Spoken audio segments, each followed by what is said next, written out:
Buenos días una vez más, un domingo nuevo, un domingo glorioso en el cual podemos también acercarnos para como iglesia adorar al Señor, pero para aquellos que por diversas circunstancias pues no pueden acceder al culto en esta jornada, pues aquí les dejo una vez más un, un tiempo de explicación, un tiempo de compartir la palabra sobre los dones espirituales. En el día de hoy vamos a centrarnos en el don de exhortación, el don de la exhortación.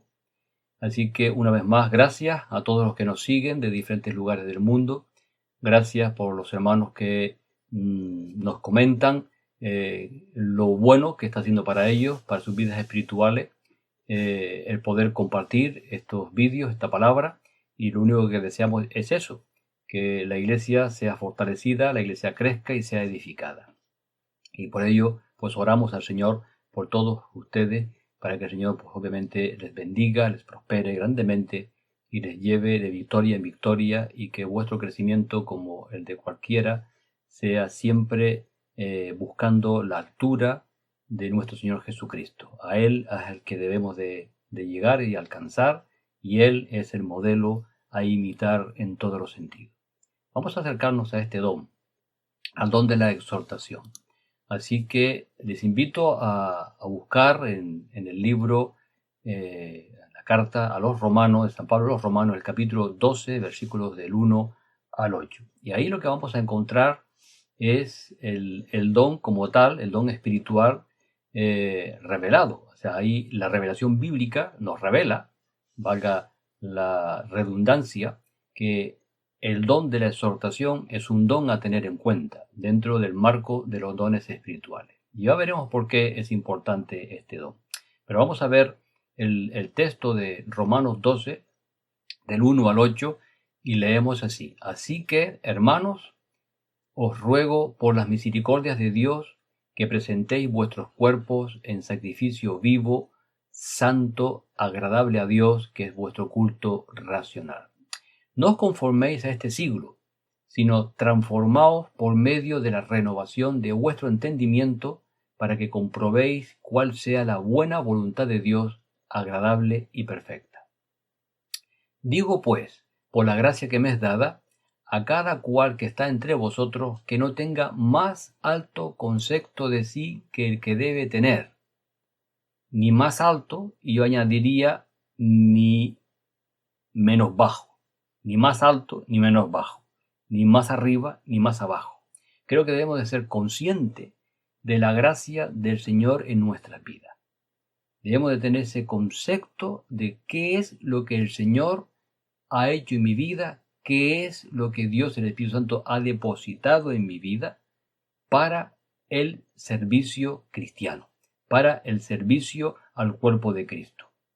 Ni pretender lo que Él nos ha dado, ni menospreciar lo que ya nos ha dado.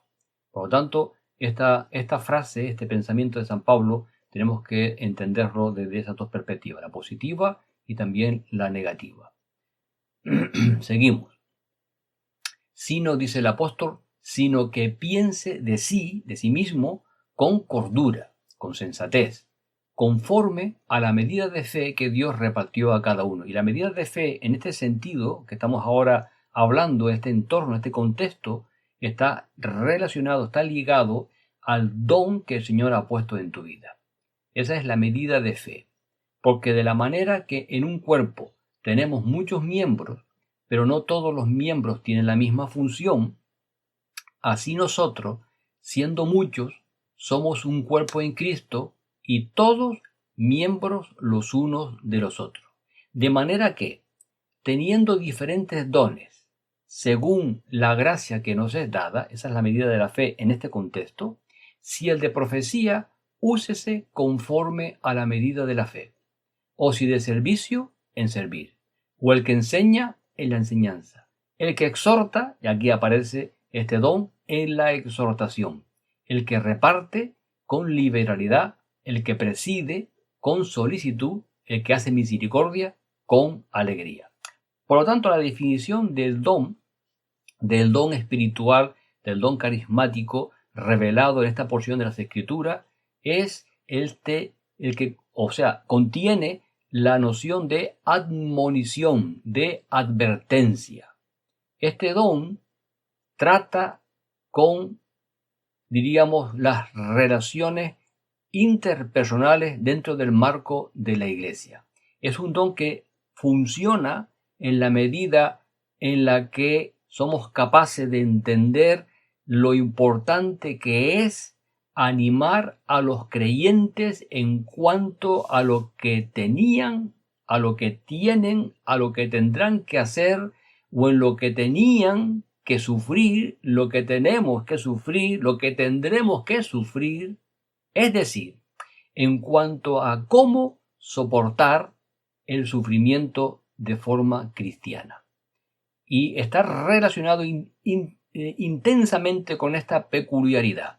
El don de exhortación es un don que anima, es un don que nos trata de ponernos en la brecha, de soportar los avatares de la vida cristiana. Es un don realmente súper importante y necesario. Bien, como don, entendemos, ¿verdad?, que el Señor reparte a cada uno como Él quiere.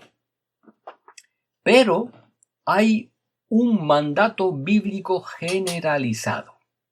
Independientemente que el Señor otorgue ese don a alguien, a un hermano o una hermana en el cuerpo de Cristo, independientemente de eso, hay un mandato a todos los creyentes. Como pudimos ver, hay un don de fe que Dios puede otorgar a alguien peculiarmente, pero a todos se nos pide que seamos fieles y por lo tanto se nos pide que ejerzamos la fe. A todos se nos dice que como parte del fruto del Espíritu hay fe en nuestro interior. A todos se nos dice que vivimos por fe. Por lo tanto, independientemente del don, hay una expresión generalizada. Y esto supone, obviamente, tener presente este texto de Hebreos capítulo 3, versos 12 y 13, donde se nos dice: mirad, hermanos, que no haya en ninguno de vosotros corazón malo de incredulidad para apartarse del Dios vivo. Antes, y aquí está la generalización de ese don, exhortaos los unos a los otros cada día, entre tanto que se dice hoy, para que ninguno de vosotros se endurezca por el engaño del pecado. Así que en esta porción de Hebreos se nos enseña claramente que hay una necesidad generalizada, independientemente de si el Señor ha dotado, capacitado a alguien particular para de una forma extraordinaria poder tener ese don de exhortación, ese don de animar, ese don de llevar al sujeto a una posición en Cristo frente a los momentos de tribulación, frente a las tentaciones, frente al pecado, porque aquí obviamente el autor de los Hebreos va mucho más allá, ¿no? Bueno, este don, este mandato bíblico generalizado del don de la exhortación, también lo encontramos en aquellos dos, diríamos, discípulos de San Pablo, Timoteo y Tito. Bueno, a Timoteo, por ejemplo, en su primera epístola, capítulo 4, versículo 13 y capítulo 6, versículo 2, le dice, en el capítulo 4, 13, entre tanto que voy, dice San Pablo a Timoteo, ocúpate en la lectura, la exhortación y la enseñanza. Ocúpate en la lectura, la exhortación y la enseñanza. ¿Tendría Timoteo el don de enseñanza, el don de exhortación también? Pues, indudable. O sea, no lo voy a poner en duda, es posible. En otro momento, San Pablo le dice que haz obra de evangelista. ¿Tendría Timoteo el don de evangelista? Pues posiblemente, desde mi perspectiva, posiblemente no, o posiblemente sí. Es algo que es muy difícil de entender, pero si lo tenía, lo que está diciendo el apóstol San Pablo es: haz lo que tienes que hacer porque has sido capacitado espiritualmente. Si no lo tenía, si no tenía el don de evangelista, lo que el Pablo está diciendo es, haz la labor, el trabajo que hace un evangelista. Porque, como todos los dones que estamos viendo, hay la excepción a aquellos a los cuales el Señor capacita de una manera sobrenatural y la generalización. Porque todos los creyentes estamos llamados a dar testimonio. Y cuando damos testimonio personal a otros y comunicamos el Evangelio, estamos haciendo la obra del evangelista. Por lo tanto, necesitamos conocer por lo menos lo fundamental del Evangelio para poder trasladarlo a nuestro auditorio.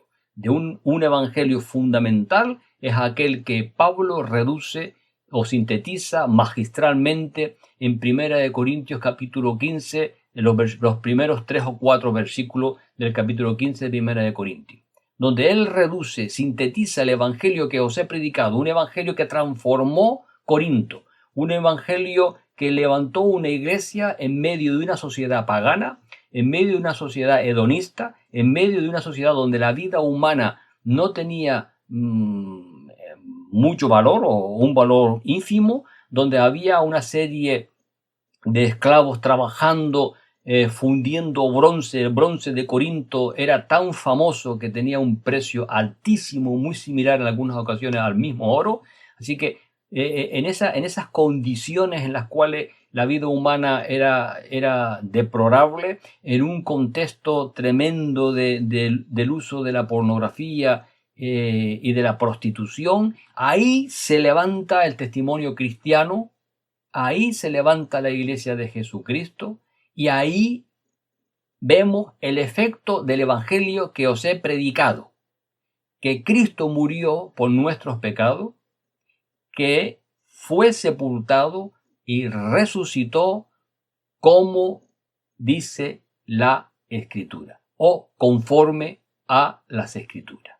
Así que este es, diríamos, los 3 pilares de un evangelio que debemos de predicar. Un evangelio que si transformó Corinto, puede transformar cualquier sociedad, cualquier lugar en el día de hoy, porque es el mismo evangelio, es el evangelio que revoluciona.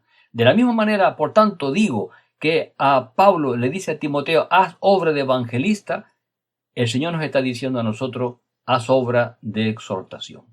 Porque hoy en el siglo XXI la iglesia necesita que nos exhortemos mutuamente para que el pecado, para que la incredulidad, para que la apatía, para que la inapetencia por la palabra y por la comunión no nos aflija tanto, no nos desvíe de nuestro llamado, de nuestro ministerio.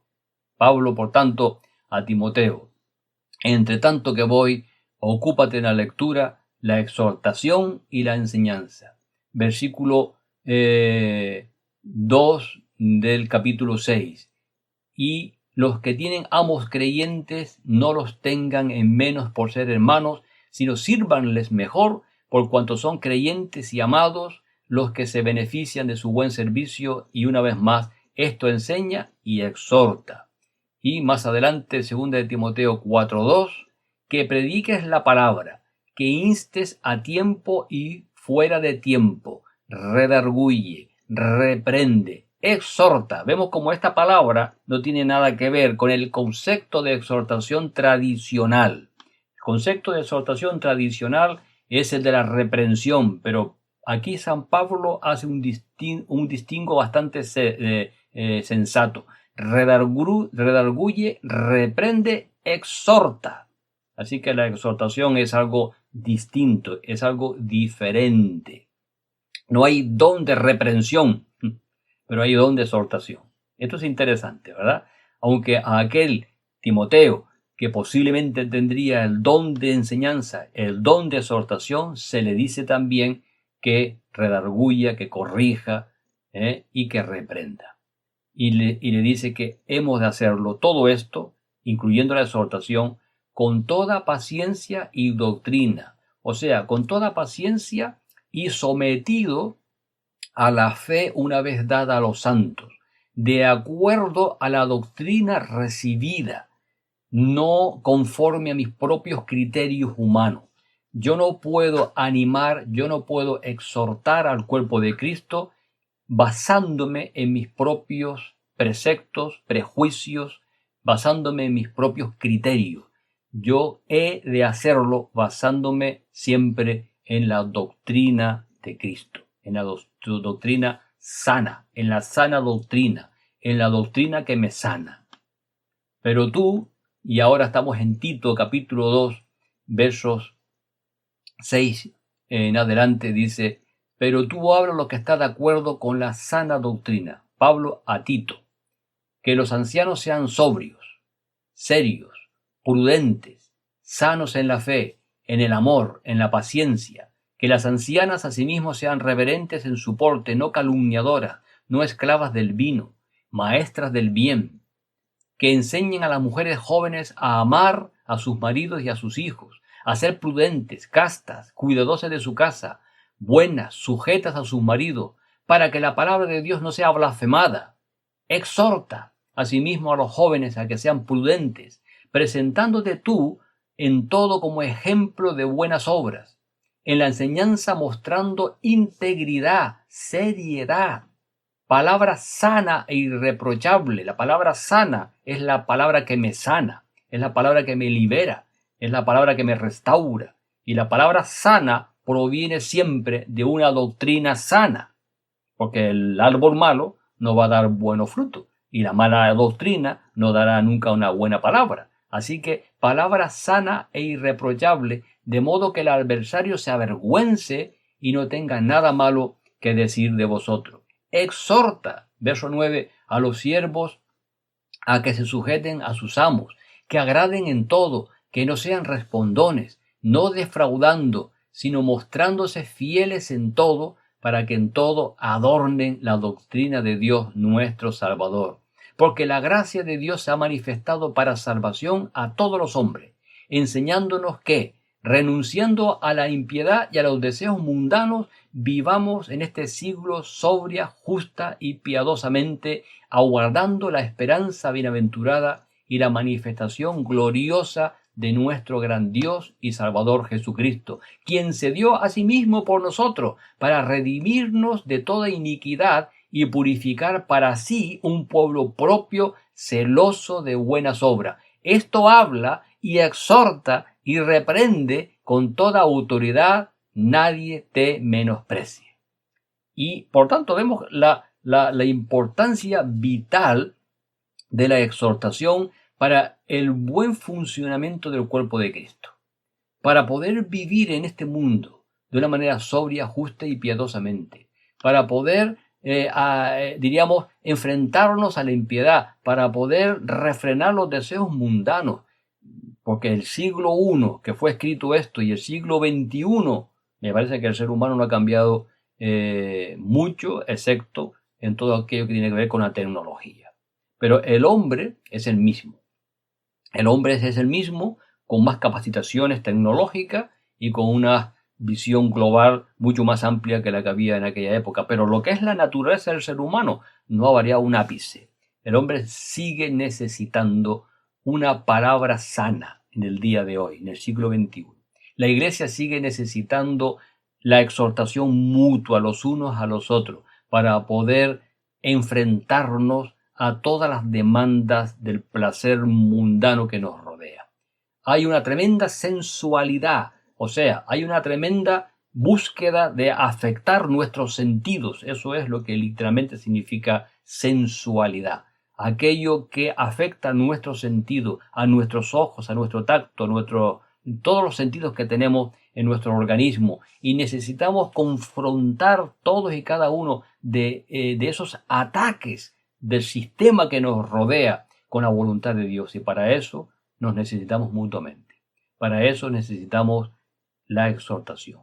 Para eso necesitamos que las personas que están en las iglesias, que han sido señaladas por Dios el Espíritu Santo y han sido capacitadas con ese don, se levanten y ejerzan su ministerio.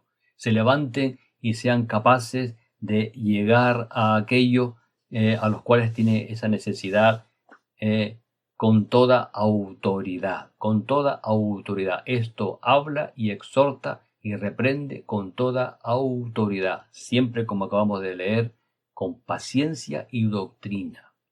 La autoridad no se impone, la autoridad se gana. Y se gana en la medida en la que yo estoy bajo autoridad y me someto también al que está por encima de mí. Y siempre habrá uno por encima de uno, siempre. Y ese uno que está por encima de todos es el Señor de la Iglesia, es la cabeza. Así que de ahí viene toda autoridad. Bien, en tercer lugar, y seguimos hablando del don de la profecía, perdón, el don de la exhortación. ¿Cuál es la vinculación que encontramos con el don de la profecía o con el don de profeta? Pues en 1 Corintios capítulo 14, versos del 1 al 4, encontramos la tremenda vinculación de la exhortación dentro del marco del don de la profecía o del don del profeta. Vinculación que obviamente veremos cómo se extiende de una manera en el día de hoy a otro de los dones. Bien, 1 Corintios 14, 1 al 4 dice así: seguid el amor y procurad los dones espirituales, pero sobre todo que profeticéis, dice San Pablo en 1 Corintios 14. Porque el que habla en lengua no habla a los hombres sino a Dios, pues nadie le entiende, aunque por el Espíritu habla misterios. Pero el que profetiza habla a los hombres para edificación, y aquí está la clave, exhortación y consolación. El que habla en lengua extraña, a sí mismo se edifica, pero el que profetiza edifica a la iglesia. Así que la exhortación es una piedra importante en la construcción del cuerpo de Cristo, en el edificio que es la iglesia de Jesucristo. Y, como acabamos de observar, está estrechamente vinculada a la labor del profeta. ¿Cuál es la labor del profeta? Ya eso lo hemos tocado, simplemente vamos a hacer este hincapié. ¿Cuál es la labor del profeta? Edificar, exhortar y consolar. Bien. Ahora, ¿de qué manera esta labor de exhortación vinculada al marco profético se extiende a otro don que yo creo mucho más actual y sumamente necesario en la iglesia? Bueno, pues vamos a 2 de Pedro, capítulo 2, versículo 1, donde San Pedro, que es uno de los últimos, diríamos, que escribe en relación a los dones espirituales. La última mención cronológica en el Nuevo Testamento a los dones espirituales es de San Pedro, que él los reduce a dos grandes grupos: a los dones de palabra y a los dones, diríamos, de servicio ministerial, a los dones en los cuales obviamente no tiene tanta importancia la predicación, pero sí tiene muchísima importancia la aplicación práctica, en la praxis de lo que se predica. En 2 de Pedro 2.1 dice cómo, o nos va a enseñar la relación actual con el don de maestro. Pero hubo, dice San Pedro, pero hubo también falsos profetas entre el pueblo. Hubo falsos profetas entre el pueblo, como habrá entre vosotros falsos maestros que introducirán encubiertamente herejías destructoras y aún negarán al Señor que los rescató, atrayendo sobre sí mismos destrucción repentina. Con lo que estoy diciendo es que San Pedro vincula la labor de los profetas a la labor actual de los maestros, que es otro don, que ya llegaremos a trabajar sobre ese aspecto, porque es importante entender esto.